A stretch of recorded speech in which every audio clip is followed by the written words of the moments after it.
How's it going, everybody? If you run a plumbing or HVAC business or are potentially looking at starting one, then this video is for you. Today I wanted to talk about one of the most important insurance coverages that you can have in place for your business, which is general liability insurance. I want to go over some of the basics around this coverage and then some of the nuances specifically for plumbing and HVAC contractors.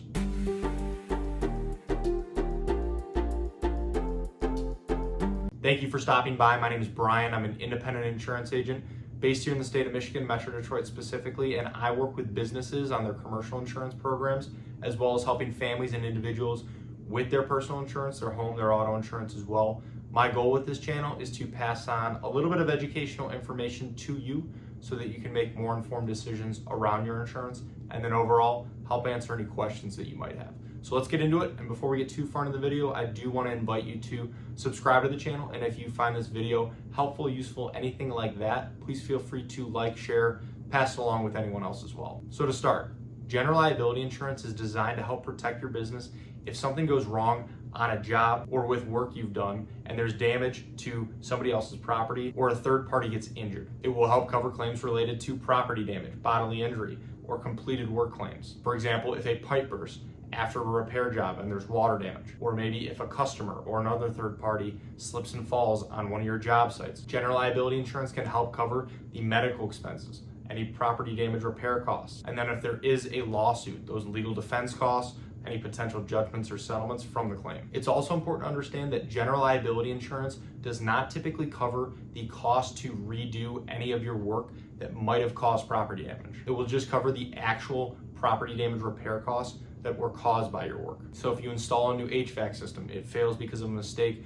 with something you did, and then there's damage to your customer's property, the cost for your business to actually redo that work would not be covered by general liability insurance. That type of coverage would fall under what's called professional liability insurance or errors and omissions insurance. And this type of coverage is becoming a lot more common for a lot of plumbing and HVAC businesses to carry. So if you don't have this coverage in place or you're not sure, it's definitely worth considering. Now, as far as the amount of coverage that you actually need for general liability insurance, the typical starting point is going to be $1 million per occurrence and a $2 million aggregate limit. Depending on the insurance company you're working with, higher limits can be available, and sometimes higher limits might even be required for your business, depending on the contracts that you have in place, the type of customers you're working with. If you're doing more commercial work, it can be common for a project to require $3 million limits, or even as high as $5 or $10 million.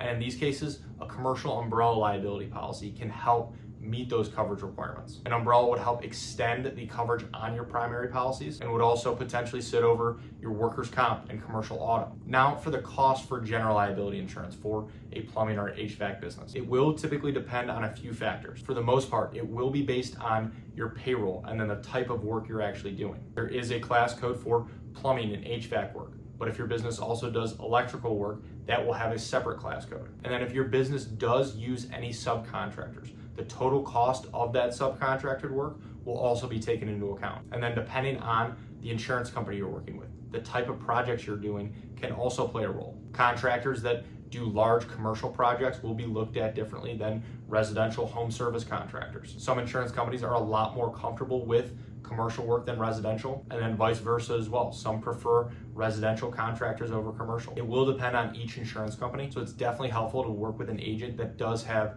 multiple carrier options for you. And then another point that I do want to mention about subcontractors is if you are using them, to make sure that you have a formal subcontractor agreement in place that requires they carry their own liability insurance. And then another thing to watch out for as far as general liability coverage goes is to make sure that you do have products and completed operations coverage on your policy. Depending on the company you're working with and the policy that you have in place, sometimes this coverage can be excluded, and it's definitely important for any type of contracting business to have this coverage because claims can obviously come up after a job's done. And then last is that many plumbing and HVAC contractors will look into other insurance coverages as well, not just general liability. A lot of times if you have a business owner's policy or a commercial package policy, you can add on coverage for property or inland marine coverage to cover your tools and equipment. General liability insurance is not a catch-all policy, so if you do need other coverages in place, it is important to make sure to look into these as well. So at the end of the day, general liability insurance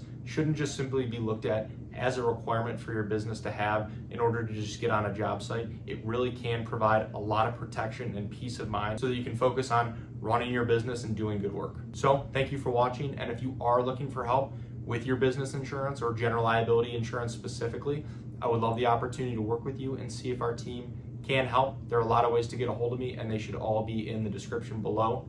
Please feel free to text, call, email, fill out a contact form, whatever's easiest. And if you have any other questions about insurance, please feel free to either reach out directly or leave them in the comments below. I would love to help answer those as well. So thank you again.